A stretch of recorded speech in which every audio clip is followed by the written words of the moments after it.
The midday news.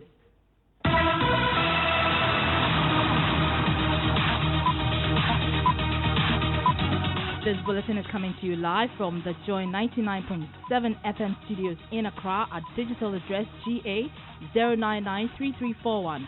It's also live on Love 99.5 FM in Kumasi, affiliates across the country including ATL FM Cape Coast, Radio Max Takrady, Jubilee FM in Keta, and Kekeli Radio Ho. It's on ABN Radio in London and around the world at myjoyonline.com. The news is brought to you by UNB Bank, UNB Speed Up, Digibank Let's Go, and Telesol 4G Just a Touch. And coming up, Ghana's Health Ministry takes to social media as it intensifies education on deadly coronavirus as China and other countries continue to battle the disease, which has so far claimed over 100 lives. And we are saying, okay, so we would like to ask everybody that those of us, Ghanaians in your hand now, think in order and think a movement for us as expected.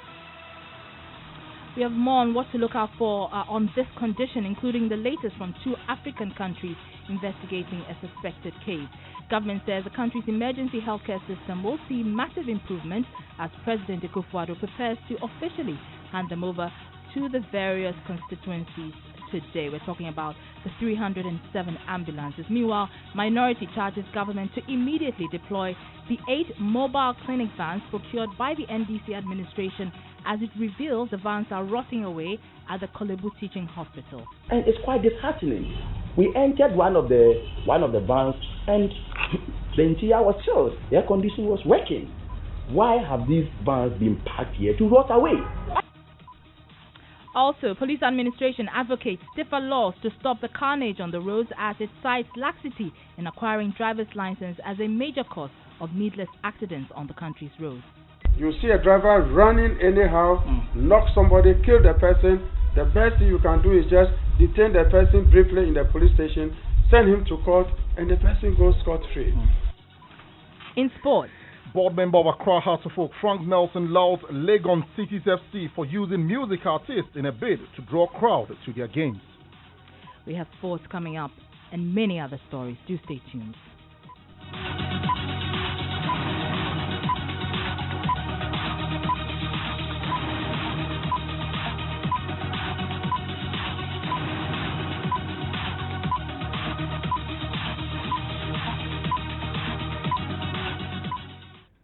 Thanks for staying with us. I'm Araba Koomson. Now, Ghana's Health Ministry says it is stepping up public education campaign on the deadly coronavirus through the use of social media. The death toll from the new coronavirus now stands at 106, with a number of infections almost doubling in a day to more than 4,500. Germany has already confirmed its first case of the disease. Kenya is the second African country after Ivory Coast investigating a suspected case. A Kenyan student from China with symptoms similar to those of the deadly coronavirus has been quarantined at the National Referral Hospital in Nairobi. So what are the things to look out for? We'll bring you those details. But Ghana's Health Ministry has already intensified surveillance at the airport with special attention given to passengers flying from affected countries as part of preparedness to manage any case that the Health Ministry, in its latest release on the disease, head of disease surveillance in Ghana, Franklin Asiedu-Bekoe, tells my colleague Fred Smith the health service is confident about the measures in place and will pay more attention now to health facilities. If somebody has a fever, cough, and difficulty in breathing, you may think about pneumonia, but then maybe you might think about coronavirus. So we are saying that based on the case definition, you need to prompt your mind that you have to ask. So we are looking at detection at 2 phases, at the point of entry and also at the health facility. We are also saying that when you are ill, make sure you practice what we call a cough etiquette. You are sneezing, you are coughing, you use a handkerchief or tissue so that you don't spread the virus to another person. We are also saying that you should make sure that you wash your hands with soap and running water. Try and keep a distance of more than a meter apart from somebody who is sneezing or coughing. So you heard there that is Franklin Asiedu-Bekoe. He is head of disease surveillance in Ghana. Now, as you are aware, just yesterday, some students in China, Ghanaian students in China, were appealing to the government to be evacuated. Now help has arrived. We've been speaking to President of the Wuhan chapter of Ghanaian students in China, Samson Opoku, and this is what he had to say. we had concerns. We contacted the mission. We've been in touch with them. I spoke with the ambassador and his team. They've come to our aid. Those of us who were having shortages of supplies, they've helped us. We provided them. Now, we are quite okay. We are observing the precautionary measures and we are saying okay. So we would like to ask everybody that those of us Ghanaians in your hand now, things are in order and things are moving on for us as expected. It means your earlier request to be evacuated to Ghana is off the table now. It's off the table now because we are okay now. What is expected to be done is been proved, and what the measures the embassy also put in place on our behalf is been proved. So everything is in line. So all our families and our guardians, our relations back home, to be rest assured, things are moving on as expected. We hope that the whole thing will end very soon so we can get back to our normal study. But are you able to move out of your rooms now? Are things okay now? Yes, Chinese authorities have come up with programs and designated various shops and means of transportation that we are taking advantage of. Okay. That's what we are using to secure items for those who are in need. All this has been sorted out, and that happened through the instrumentalities of the embassies, living with the authorities, getting in contact with us, and things are working for us now. And that's Samson Opoku. He is the president of the Wuhan chapter of Ghanaian students in China. Speaking there to my colleague Matilda Gavi. And we do apologize for that poor sound. But what do you look out for in this case when you feel like you have the disease or you've come across somebody who may be exhibiting symptoms? Fred Smith is head of our health desk. He joins me in the studio. So Fred, what should we be looking out for? Well, the Ghana Health Service and the World Health Organization have all issued advisory to the public on what to look out for, and I'll give you details of all of those. It says that if you see someone with fever, persistent cough, impaired breathing, running nose, skin rash, persistent vomiting, and unexplained breathing, you should be suspicious, and immediately you have to report this case to a health practitioner or a hospital. Okay, and how do you protect yourself? Well, in doing so, you have to frequently wash your hands with alcohol-based hand rub or warm water and soap. And what is very common here is the hand sanitizer. Cover your mouth and nose with a flexed elbow or tissue when sneezing or coughing. Avoid close contact with anyone who has a fever or cough. Avoid eating raw or uncooked animal products. Seek early medical help if you have fever, cough, and difficulty breathing, and share your travel history with healthcare providers. All right, many thanks. Fred Smith is head of our health desk here at Joy News. Now, the minority in Parliament has charged government to immediately deploy the 8 mobile clinic vans procured by the NDC administration to bridge the gap between the urban and rural health. Ranking member on the Health Committee, Kwabena Minta Akando, argues that the vans are rotting away at the Kolebu Teaching Hospital, whilst healthcare delivery in rural areas remain poor. Mr. Akando wants government to put the vans to good use. He's been speaking to the media after assessing the condition of the vans today. And it's quite disheartening. We entered one of the vans and the interior was chilled. The air conditioning was working. Why have these vans been parked here to rot away? What crime have we committed? And so I believe that as a matter of urgency, I believe that government must put these vans to use. They should deploy them. They should deploy them to the various hinterlands to serve the good people of this country. We can't allow these vans to be parked here to continue to rot away. It's very unfortunate.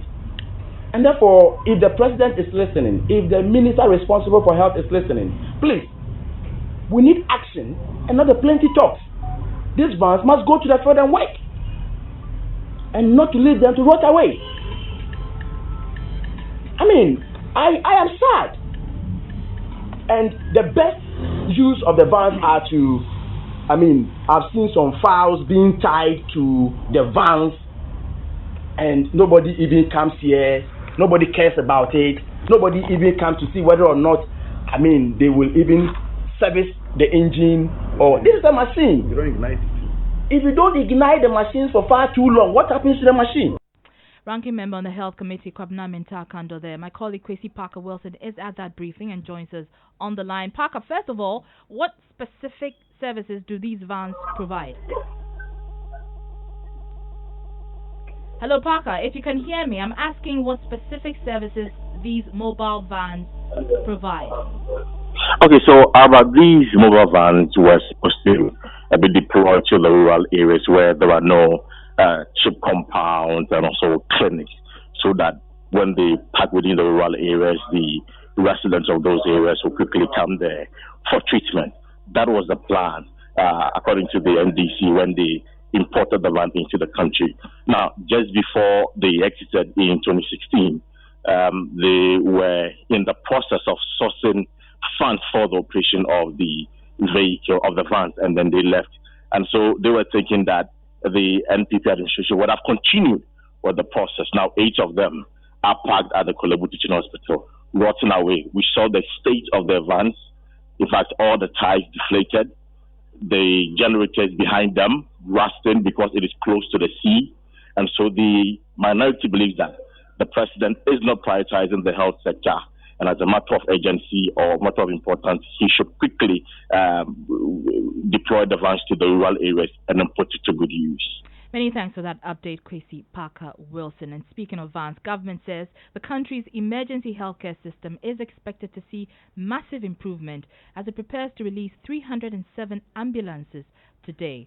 A total of 1,400 new jobs are expected to be created after clearance has been given for EMT staff recruitment and training across the country. A while ago, my colleague Komla Adum filed this update from the Black Star Square. These are the ambulances, one for each constituency, we are told. They have been branded with the constituency names. I can see from where I am the Menchia South ambulance, the Ahafo Ano ambulance, and many others, the Isnafo North. And these are the ambulances that are going to be distributed right after the commissioning here at the Black Star Square. What is going to happen here is that there will be a simulation exercise. Some of the drivers of these ambulances and the emergency medical technicians who have been trained for this purpose will carry out a simulation exercise once the president arrives here, so we test the readiness of these vehicles. The National Ambulance Service had a staff strength, I'm told, of 2,000 emergency medical technicians. As a result of the importation of these new ambulances, there was a need to beef up the numbers, so 500 more emergency medical technicians have been trained and recruited to beef up the numbers. My information is that in the coming months, some 900 more of these emergency medical technicians are going to be trained to beef up the numbers. So we'll have in excess of 3,000 emergency medical technicians. So that's my colleague Komla Adum. He filed that update a while ago from the Black Star Square. He joins us on the line now. Komla, what can you report? Well, I can report that in a very short moment, this official commission process will start. The Vice President just arrived here a short time ago, and the Minister for Special Development Initiative made this in these hospitals. The 307 ambulances were procured have also arrived here. So there's been an announcement that once the President arrives here, that official commission ceremony will start. I'm sure that it's not going to be a long-run process. The President will just have to officially do the symbolic commissioning, and then the ambulances will be dispatched to all the regions. So each of the regions will have delivery of the ambulance. They can be almost distributed to the constituency. All right, many thanks for that update. That's Komla Adum, my colleague at the Black Star Square, where government is expected to distribute or commission the 307 ambulances later on today. Let's head to the Western region now, and for the first time in 12 years, the passenger train service from Takoradi to Tarkwa has begun working again. Officials say it has been out of service since September 13, 2007, and in January 2019, the Ghana Railway Company Limited took over the line for rehabilitation works. The look on the faces of residents who were on board the train earlier today was that of absolute joy. Correspondent Inatalia Kwanza joined the host of passengers from Takoradi to Tarkwa and spoke to some of them who were on board the train. I am particularly excited in seeing the train on the line to Tarkwa. The last time we got to Tarkwa was September 2007. And even with that one was on Accra train, Kumasi train, where the passengers will have to drop at Tarkwa, then, the rest will continue. We never had special trains like this going. So it's a history being made today that we are actually going to have services to Tarkwa, that we can both say that yes, we now have Tarkwa trains. We can now run services to Tarkwa. It's the best route and it's going to give them the best of revenue because people, it's going to bring foodstuffs. The nature of the road at the moment is not even the best. It's not safe. And rail system, if the lines are good, nobody will tell you that the preference to road.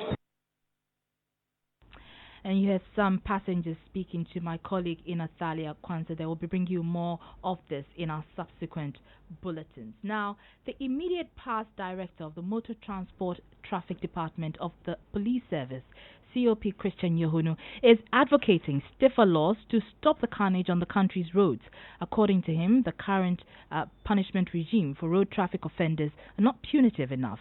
COP Christian Yohunu, who has endorsed Joy News' road safety campaign Arrive Alive, tells my colleague Elton Brobby the laxity in acquiring driver's licenses is a major cause of needless accidents in Ghana. We have to do more. I believe that we have to amend the law to make it more punitive on drivers who negligently and recklessly lead people into this type of casualties. You think the current law is not deterrent enough? It's not deterrent enough, so I think something should be done. So that the moment you enter, you are on the steer, you should know that, no, if I behave in a particular way, this is going to be very serious on me, because yes, they do this. You see a driver running anyhow, knock somebody, kill the person. The best thing you can do is just detain the person briefly in the police station, send him to court, and the person goes scot-free. And so I believe that we have to look at the law and make it more punitive to make sure that people who drive, because the moment we become very careful in the way we drive, the rate of accidents will stop. So what should be done? It becomes very difficult. Yes, we have to look at the laws elsewhere. Let's look at the international level. How is it difficult for somebody to get a driver's license? How is it easier for somebody to get a driver's license? It's because, do we suffer to get driver's license? It is also. You heard immediate past director of the Motor Transport Traffic Department of the Police Service, COP Christian Yohunu. And let's stay on the issue of accidents, because commuters on the Ofanko and Sawam Road are calling on authorities to fix the deteriorating guardrails that line the stretch to prevent possible calamities. They fear the weak nature of the structure as a result of previous crashes is a ticking time bomb. There's more in the following report by Kenneth Dakon and Michael Wekia, read to you.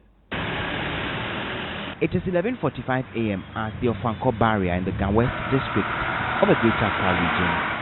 Amid the heat and the slow traffic, one cannot help but notice the faulty nature of the guardrails that flank the stretch.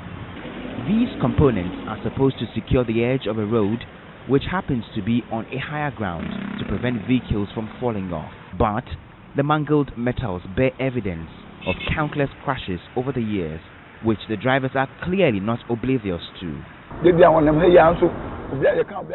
Those in charge always ply this route, but they ignore it. It is unfortunate these rails constructed with taxpayers' money would be allowed to suffer these damages. The road connects communities such as Pokwase, Amasaman and Sapemang to the central business district of Accra. But at portions of these rusted rails on the 20-meter-long flyover bridge over a railway line in the area are what seem to be causing drivers' worst fears.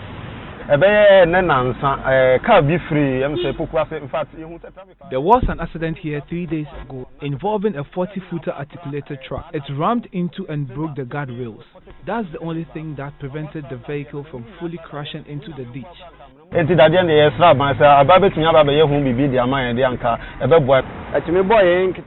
situation is even worse for us drivers who handle smaller cars.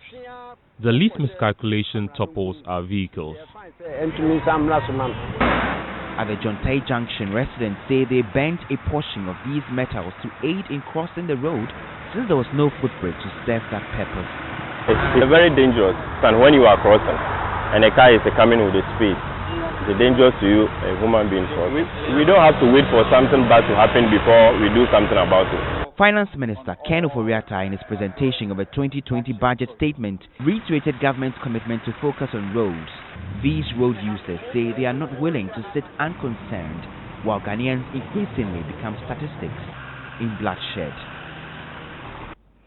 And that report was brought to you by Ken Awochidako and Michael Wekia, and it was read to you. You're listening to the Midday News here on Joy 99.7 FM. Stories gone by. Ghana's Health Ministry takes to social media as it intensifies education on deadly coronavirus. Meanwhile, another African country, Kenya, is investigating a suspected case. Also, Minority charges government to immediately deploy the 8 mobile clinic vans procured by the NDC administration as it reveals the vans are rotting away at the Kolebu teaching hospitals.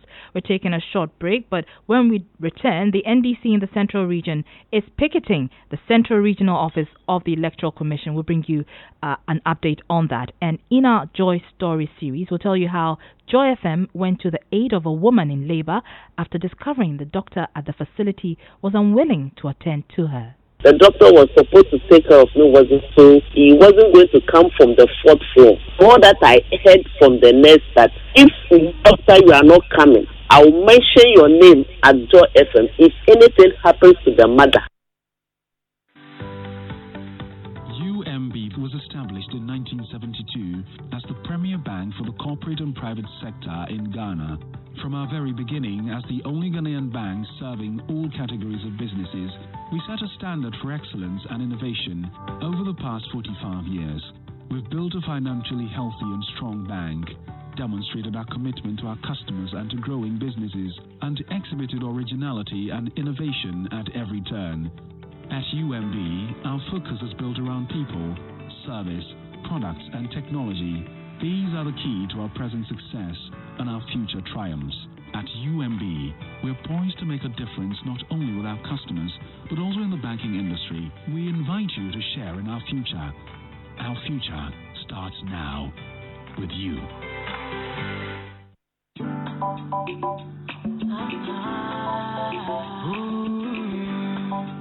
Hey everybody, to go back. I'm inviting you all on the 14th of February to come through to the Labadi Beach Hotel.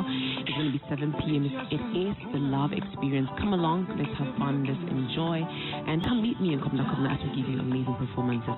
14th of February, Labadi Beach Hotel, 7 p.m. See you all there. To buy your tickets for the Love Experience with Becca and Kwapna via Momo, just dial *920*50#. Select the buy ticket option and select option 3 to purchase it. Shed your diamond, you made me so beautiful. Shed your diamond, made my life so meaningful. Shed your diamond. This bulletin is live on Jubilee Radio Keta, Porta Premier Ho, Lolonyo FM Hohoi, World Community Radio and Bishara Radio Northern Region, Pad FM Damango, K Poly Radio Koforidua, Sunshine FM Boko, Radio Fubisi Upper East Region, Gaskia FM Bono East Region, Kai FM Bono Region, ATL FM Cape Coast, Radio Max Taprade, and Radio Sumali Upper West Region.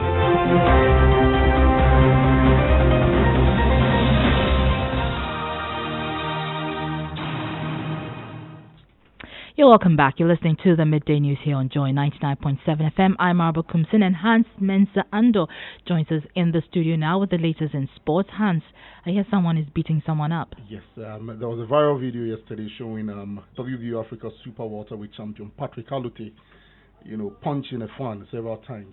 It happened during the Hart-Cotterill game on Sunday, and the boxer issued a statement apologizing, which he's stating that yes, he's the one in the video and that he's ashamed of his actions and renders an unqualified apology to the victim, who's been identified as Michael Sian. But of course, people are still calling on the Ghana Boxing Authority to take action against the boxer. I understand that the GBA says it is waiting for an official complaint from anybody at all, not necessarily the victim, in order to begin processes which will see the boxer being sanctioned. But let's move away from that. And board member of Accra Hearts of Oak, Frank Nelson, has lauded Legon Cities FC for using music artists in a bid to draw a crowd to their games. Legon Cities have had Shatawale, Kwesiata, and Medical perform at their home games in the Ghana Premier League so far, in a move that has made the club popular and seen appreciable numbers at their games.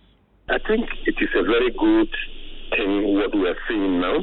In all amount of sincerity, I think there's a lot of euphoria about Ghana football, because Ghana is a nation where everybody looks at and then begin to see this is a nation organization that carries out football.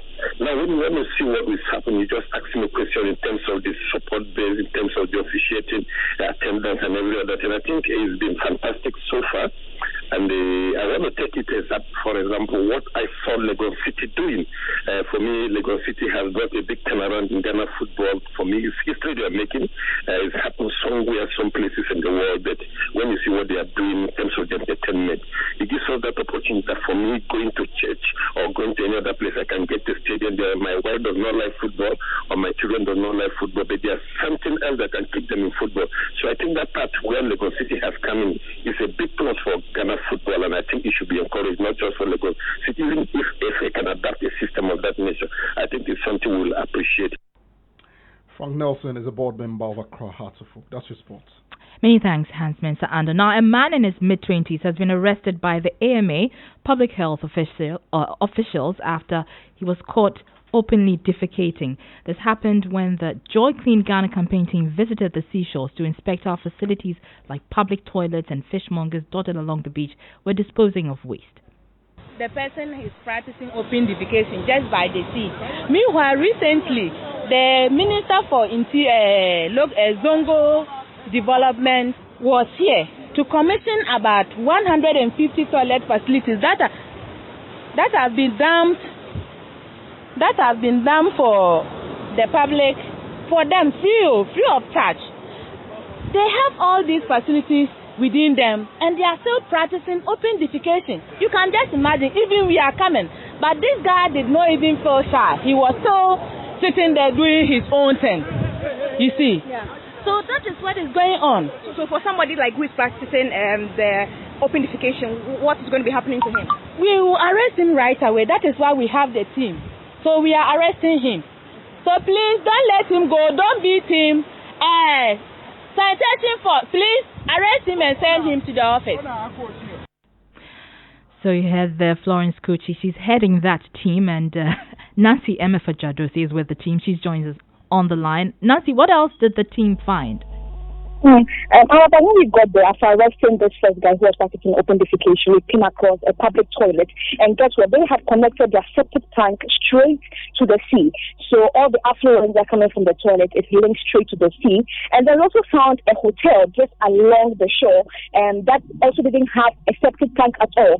So what happens is that if the visitors come around and they flush the toilet, it also goes straight into the sea. So today has been more of arresting people who are practicing open defecation directly or indirectly.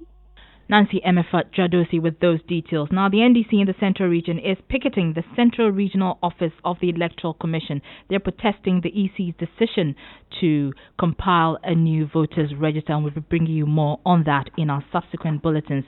Now, with 25 years of broadcasting experience under its sleeve, Joy FM, the first brand of the multimedia group, has been an influential platform. With a team of highly motivated staff, the station ensures its programs uplift its listeners.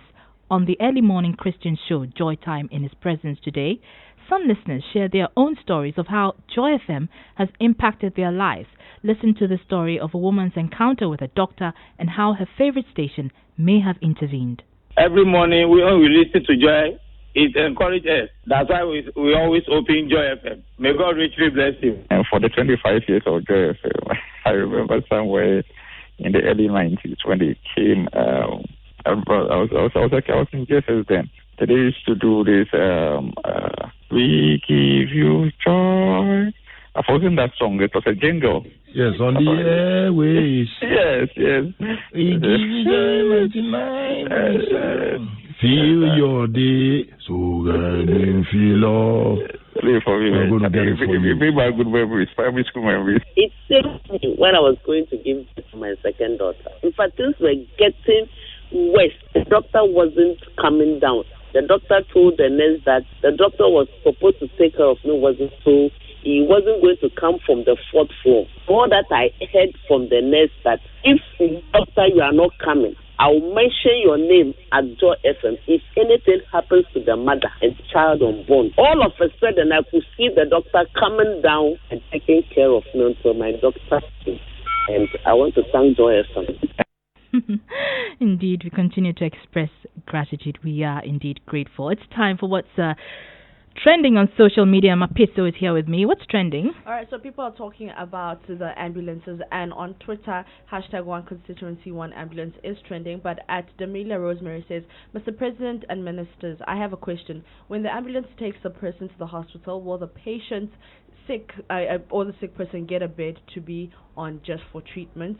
And at Hasman Al says, this is real development, impressive. Mike J says, wasteful country with no priorities. Kabuti Francis says, I hope we're going to develop a good maintenance culture to keep these ambulances in operation always. All right, thank you so much, Mapitso. And on that note, we end the news. But as we indicated, the President will be commissioning those ambulances in a short while. We'll be bringing you that live update from the Black Star Square. For more news, log on to myjoyonline.com. I'm Araba Koomson. Have a good afternoon.